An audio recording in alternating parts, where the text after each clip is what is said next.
Hello दोस्तों, आप सभी का स्वागत है अपने यूट्यूब चैनल एग्ज़ाम जंक्शन पर। और आज हम एक नया सब्जेक्ट स्टार्ट करने वाले हैं। जैसा कि आपको दिख रहा होगा स्क्रीन पर, फिजिक्स।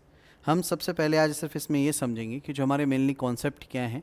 हमारे कॉम्पिटिटिव एग्ज़ाम्स में जो वनडे एग्ज़ाम हैं उनमें फ़िज़िक्स का कौन कौन सा टॉपिक आता है और उसके अंदर हमें क्या क्या पढ़ना है। तो हम स्टार्ट करते हैं। पहला टॉपिक आपका फ़िज़िक्स। ठीक, जैसे कि मैंने आपको बताया कि ये जो सब्जेक्ट है ये सभी एग्ज़ाम के लिए आप ये समझें इम्पोर्टेंट है। ठीक है, तो भौतिकी के अंतर्गत क्या पढ़ेंगे या क्या पढ़ना है हमें। तो जनरल पहले इसका इंट्रोडक्शन समझते हैं कि भौतिकी के बारे में हमें बताया किसने, फादर किसको कहा जाता है। तो सभी लोग जानते हैं, सर आइजैक न्यूटन। ठीक, इनको क्या कहा जाता है, भौतिकी का जनक कहा जाता है। और भौतिकी में किन चीज़ों को पढ़ा जाता है, तो आपके आसपास जो वस्तुएं हैं यानी आपके गुड्स हैं, ऑब्जेक्ट्स हैं, वो किन सिद्धांतों पर या किस प्रिंसिपल पर काम करते हैं उसके बारे में हम पढ़ते हैं। काय के अंतर्गत, आपके भौतिकी के अंतर्गत। सर आइजैक न्यूटन को क्यों कहा जाता है इसका जनक, क्योंकि भाई इन्होंने आपके फिजिक्स के कई सिद्धांत के क्या दिए, या आपके फिजिक्स के कई प्रिंसिपल्स इनके द्वारा दिए गए, जिससे हम क्या समझ सके जो डेली रूटीन में यूज़ होने वाले ऑब्जेक्ट्स हैं वो किस प्रिंसिपल पर काम करते हैं। ये प्रिंसिपल हमें किसने बताए, न्यूटन ने बताए, इसलिए इन्हें फाउंडर कहा गया किसका, फिजिक्स का। ठीक, हम आपको ये बताएंगे कि आपके कॉम्पिटिटिव एग्ज़ाम्स में जो टॉपिक्स जिनको हम पढ़ के आपके सभी एग्ज़ाम्स के लिए 1 नंबर अपना पक्का करने वाले हैं, और कौन कौन से टॉपिक किस तरीके से पढ़ने वाले हैं। जैसे कि आपका पहला हमने देखा मेज़रमेंट। मेज़रमेंट यानी कि मापन। आपके आसपास जो वस्तुएं हैं उनका क्या आकार है, उनका क्या आयतन है, वो कितनी दूरी पर स्थित हैं। हर एक वस्तु यानी कि आपके अर्थ से लेकर यानी आपके यूनिवर्स में जो भी गुड्स पाए जाते हैं वो गुड्स किस प्रिंसिपल पर काम कर रहे हैं, और उन गुड्स को हम किस तरीके से मेज़रमेंट करें, उनका मापन किस तरीके से करें, और क्या क्या यूनिट्स उसके बनाए गए, जो भी वस्तुएं हैं उनकी यूनिट्स बनाएंगी, उन यूनिट्स का अध्ययन किस में किया जाता है, मापन में किया जाता है। जैसे एग्जाम्पल हमने बात की, कोई भी वस्तु है या कोई भी कार है, आपकी बाइक है, वो किस स्पीड से जा रही है, उस स्पीड का मेज़रमेंट हमें करना है। तो कौन कौन से एलिमेंट्स चाहिए, यूनिट्स चाहिए, नंबर्स चाहिए, कि नेसेसरी कंपोनेंट्स क्या होते हैं हमारे मेज़रमेंट के लिए। कई एक सबसे इंपॉर्टेंट क्वेश्चन यही आ जाता है कि नेसेसरी कंपोनेंट ऑफ यूनिट्स या मेज़रमेंट्स तो क्या होते हैं। तो जनरली अगर हमसे पूछे कोई, तो आपका एक आंसर होना चाहिए कि किसी भी चीज़ का मेज़रमेंट करने के लिए पहले हमें उसका क्या चाहिए, नंबर्स चाहिए, और नंबर्स के बाद उस क्वांटिटी का यूनिट्स भी चाहिए, तभी उस ऑब्जेक्ट का हम लोग क्या कर सकते हैं, मेज़रमेंट कर सकते हैं। जैसे एग्जांपल कि मैंने आपसे पूछा कि किसी बर्तन में कितना दूध रखा है, तो आपने जैसे बोला 5 लीटर यानी 5 लीटर। तो 5 क्या है, नंबर है, और यूनिट इसकी क्या है, लीटर है। तो आपको इसका मेज़रमेंट करने के लिए, उस ऑब्जेक्ट का मेज़रमेंट करने के लिए 2 कंपोनेंट्स चाहिए थे। वो नेसेसरी कंपोनेंट क्या थे। अगर मैं नंबर गायब कर दूं, क्या आप उस वस्तु का मेज़रमेंट करके बता सकते हैं, या मैं यूनिट्स गायब कर दूं, क्या सिर्फ नंबर से ये पता लग सकता है कि उस वस्तु में या वो वस्तु जो है वो कितनी है, नहीं पता कर सकते ना। तो यही कहते हैं कि मापन के लिए नेसेसरी कंपोनेंट क्या है। तो इस तरीके के छोटे छोटे क्वेश्चंस जो मेज़रमेंट से आते ही आते हैं, और ये 1 नंबर का टॉपिक है, हर एक एग्जाम के लिए आता है इससे कोई ना कोई क्वेश्चन।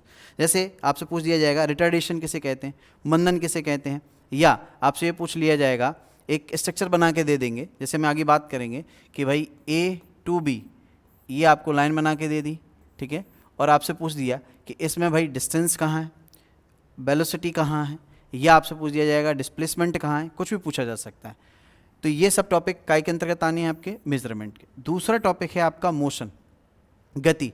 तो मोशन में हम लोग क्या पढ़ने वाले हैं कि भाई सबसे पहला क्वेश्चन तो यही आ जाता है कि गति क्या है, बहुत सिंपल सी परिभाषा, और कई एक बच्चे जानते भी नहीं कि गति, बस पढ़ रखा है, रट रखा है कि मोशन इसे कहते हैं।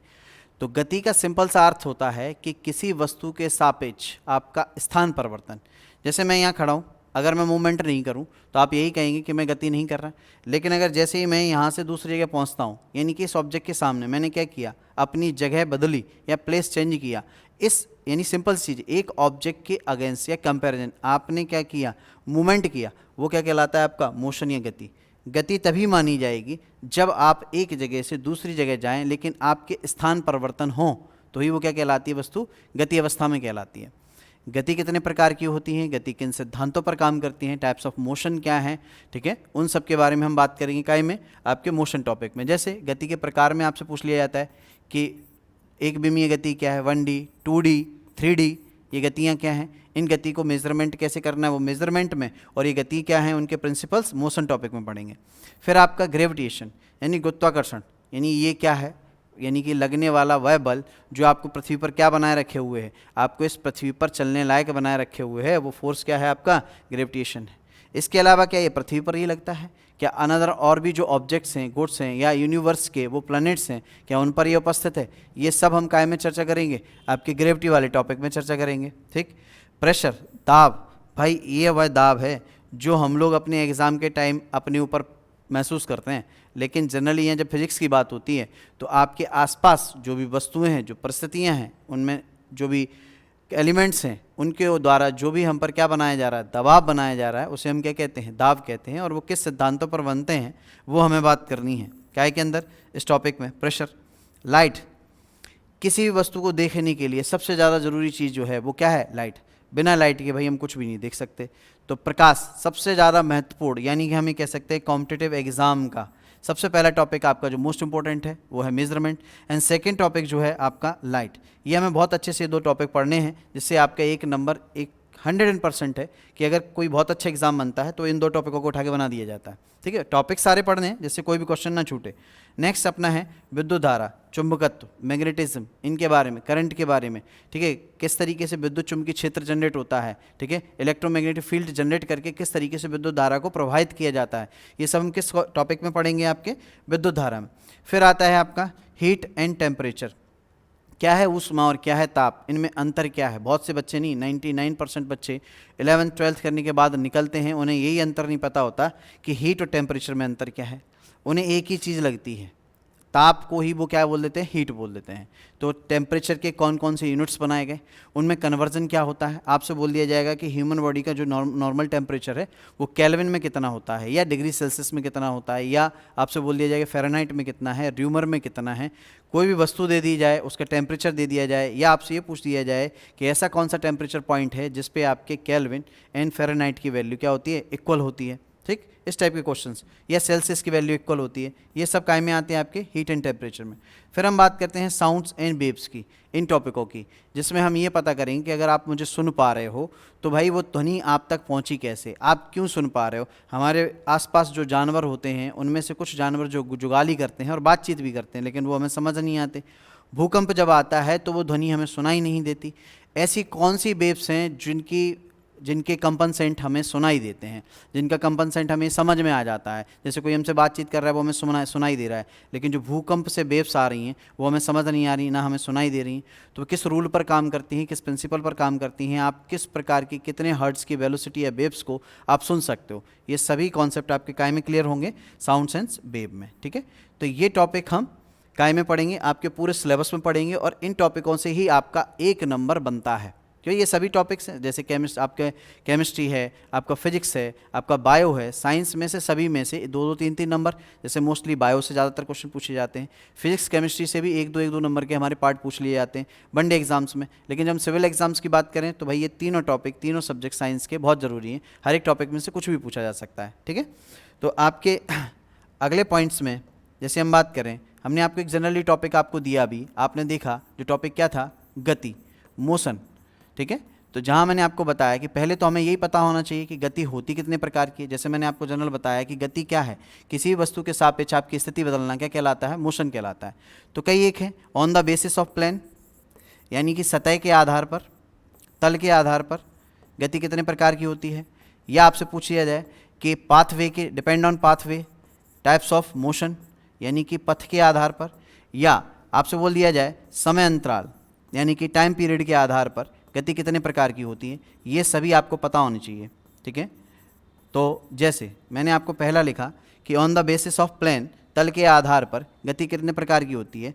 तो भाई तल के आधार पर आपको पता है कि तल हमारे पास एक्स वाई जेड, अगर हम सिर्फ एक ही तल में जा रहे हैं तो वो आपकी गति कैसी हो गई, वन डायमेंशनल, एक विमीय गति। ठीक है, अगर आप कोई दो एक्सिस यानी कि दो अक्ष प्रयोग कर रहे हो, जैसे कि एक्स वाई कर रहे हो, या वाई जेड प्रयोग कर रहे हो, या जेड एक्स प्रयोग कर रहे हो, वाई जेड और जेड एक्स ये होते हैं आपकी ऊंचाई पर।